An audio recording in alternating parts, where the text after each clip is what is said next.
আল্লাহ তাআলা বলে, রে পুরুষ, তোমাদের যেটা পিঠের মাধ্যমে লম্বা একটা রিডের হাড্ডি রয়েছে, এই হাড্ডির থেকে আমি আল্লাহ তাআলা এই বীর্যটাকে, এই নাপাক পানিটাকে আমি আল্লাহ তাআলা তৈরি করে দেই। সুবহানাল্লাহ বলা যাবে না? আর মা বোনদের তারাইব, এই বুকের মাঝখান থেকে আল্লাহ তাআলা ওই নাপাক পানিটা তৈরি করে। ও যুবক, খেয়াল করুন, লক্ষ্য করুন, মা বোনগুলো ধ্যান দিবেন। আল্লাহ তাআলা কাউকে যদি সন্তান দেওয়ার ইরাদা করে, স্বামী স্ত্রী সন্তানের নিয়তে আল্লাহ তাআলার হুকুমে ওই পদ্ধতিতে চলে যায়। কোরআনে কারীমের আয়াতের দ্বারা মুফাসসিরিনে কেরাম লিখতেছে, রে বান্দা শোনো, আল্লাহ তাআলা ওই যে ফি কারারিম মাকিন, একটা প্যাকেট, একটা সুরক্ষিত জায়গার কথা যে বললেন, আল্লাহ তাআলা যদি সন্তান দেওয়ার ইরাদা করে, আল্লাহ তাআলা ওই প্যাকেটের মুখখানা কুদরতের দ্বারা স্বামী স্ত্রী যখন সন্তানের নিয়তে যখন ওই পদ্ধতিতে সুন্নত তরিকায় চলে যায়, দরদের আল্লাহ তাআলা ওই প্যাকেটের মুখখানা কুদরতের দ্বারা নিচে মুখ করিয়া দেয়। আল্লাহ তাআলা যাকে সন্তান দেওয়ার ইরাদা করে, এক কাতরা থেকে বিন্দু পরিমাণ নাপাক কাতরা, নাপাক পানি ওই প্যাকেটের ভিতরে আল্লাহ তাআলা প্রবেশ করাইয়া দেয়।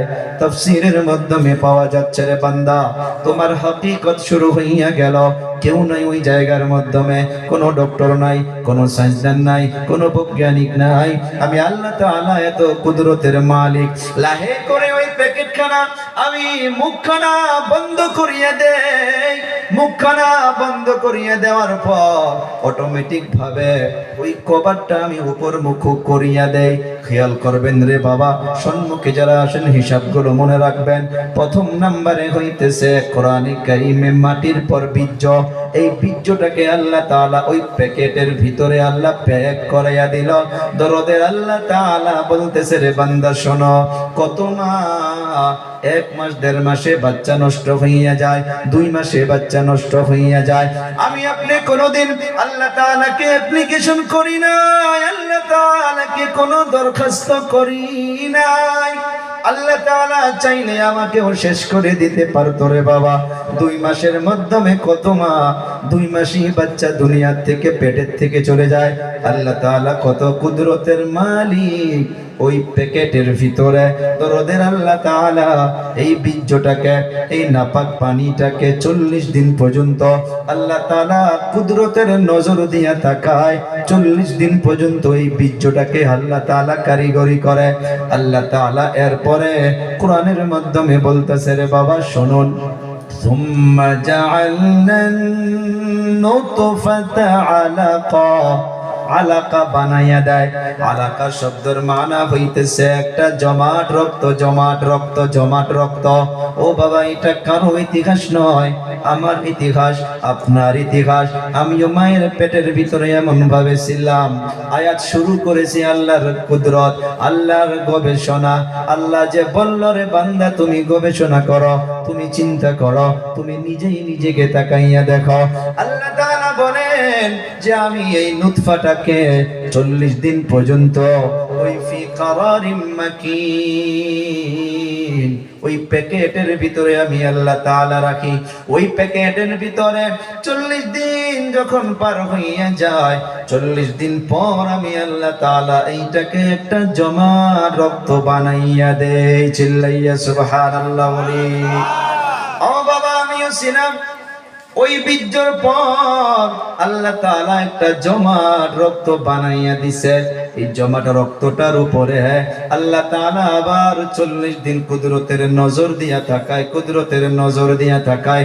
40 দিন যখন জমাট রক্তের উপরে পার হইয়া যায়, আল্লাহ তাআলা আবার বলতেছে, রে বান্দা শোন, শোন, সুম্মা জাআলনান নুতফাতা আলাকাতান ফাখালাকনাল আলাকাতা মুদগাহ, মুদগা বানাইয়া দেয়।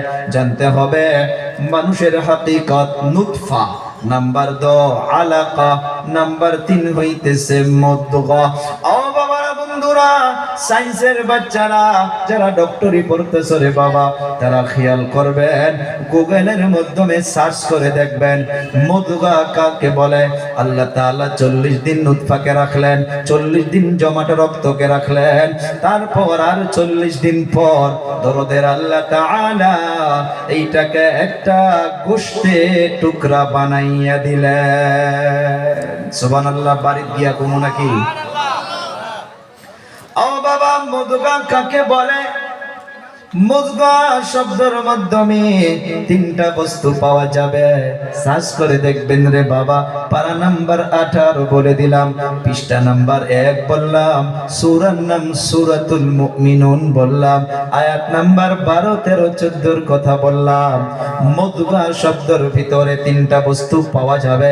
মনে রাখবেন বাবারা আমার, ও নওজওয়ান তবকা, নাম্বার 1 পাবেন তার ভিতরে খুন, ব্লাড, রক্ত।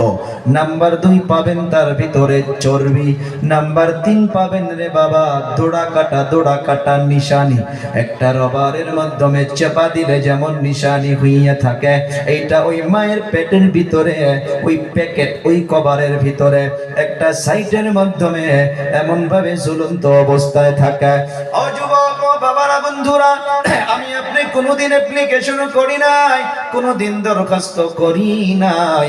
আল্লাহ তাআলা চাইলে ওই ঝুলন্ত অবস্থায় 3 মাসের মাধ্যমে, 2 মাসের মাধ্যমে আল্লাহ তাআলা চাইলে আমাকে সিলেক্ট করে ওখান থেকে শেষ করে দিতে পারতো। বলুন পারতো কিনা? হ্যাঁ, কথা বলেন, পারতো কিনা?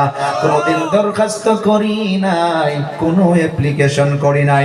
দরুদের আল্লাহ তাআলা বলেন, রে বান্দা, শোনো শোনো শোনো, ওই প্যাকেটের ভিতরে আমি আল্লাহ তাআলা কেমন করে তোমাকে রাখলাম 40 দিন পর্যন্ত। দরদের আল্লাহ তাআলা ওই গোশতের টুকরা হিসাবে রাখলো। ডক্টর গুলো সেই জন্য বলে, আমি অনেকবার গাইনো ডক্টরের সঙ্গে আমি এটা ডিসকাস করেছি। ডক্টর গুলো সেই জন্য মাদেরকে বলে, ও মা, প্রথম 1 মাস তুমি বালতি উঠাবা না, 2 মাস পর্যন্ত তুমি খারাপ রাস্তায় বেশি আপ ডাউন করবা না, তুমি চর্বিযুক্ত খাদ্য খাবা না, তুমি গরম তেলযুক্ত খাদ্য খাবা না। কেন কেন কেন? ওই প্যাকেটের কথা যে বলা হলো, ওই প্যাকেটের একটা সাইটের মাধ্যমে এই যে গোশতের টুকরাটা একটা ঝুলন্ত অবস্থায় এরকম করে থাকে, হইতে পারে এখান থেকে স্লিপ হইয়া গেলে বাচ্চাটা নষ্ট হইয়া যায়। ও বাবা, আল্লাহ কত কুদরতের মালিক। আমি কোনোদিন দরখাস্ত করি নাই, আপনিও কোনোদিন দরখাস্ত করেন নাই।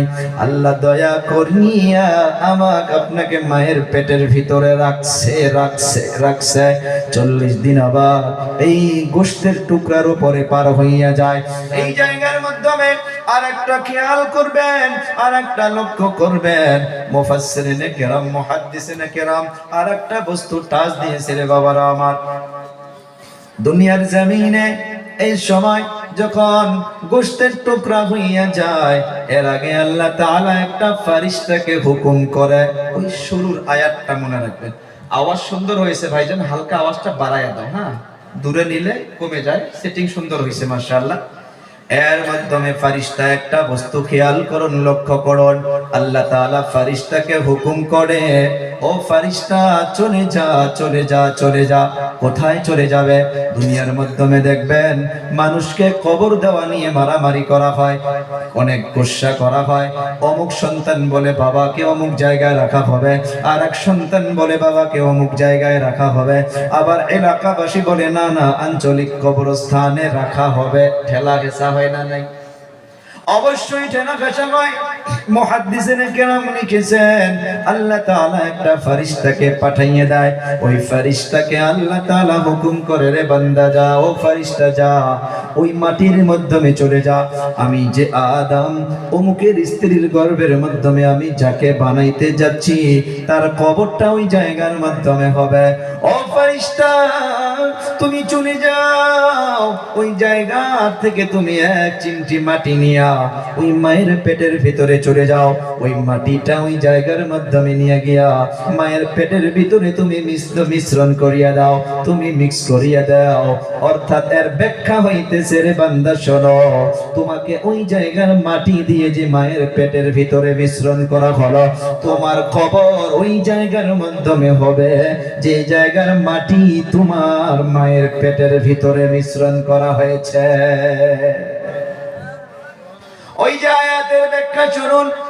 মানুষ যে আয়াত পরে পরে মাটি দেয়, মিনহা খালাকনাকুম, এই মাটির দ্বারা তোমাকে বানানো হয়েছিল। অর্থাৎ ওই মাটি ফারিস্তা ওই জায়গা থেকে এক চিমটি মাটি নিয়া মায়ের পেটের ভিতরে নিয়ে গিয়া মিশ্রিত করিয়া দিয়েছে।